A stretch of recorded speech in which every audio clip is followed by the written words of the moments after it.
Ni positif betul. Okey. Cuma sekarang ni kita nak negatif.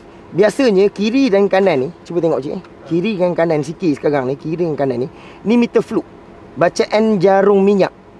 Pelampung minyak lah. Kiri kanan ni tak payah ambil pot. Kalau korang nak tahu, korang kena tengok bahagian wire belakang ni.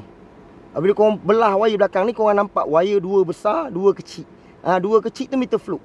Meter fluke sebab apa wire kecil? Sebab dia ground. Dia bukan wire api. Dia tak ada ampere yang besar lah untuk aktifkan pelampung tu. Okey, dia untuk bacaan sahaja.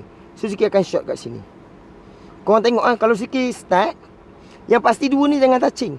Kalau touching dua ni, dia akan tangkap fuse kat depan putus.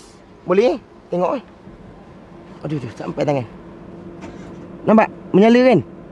Nampak warna? Warna hijau. Nampak warna hijau tu? Yes. Itu menandakan dia negatif. Bermakna ada. Cuba sikit test kat sini kejap.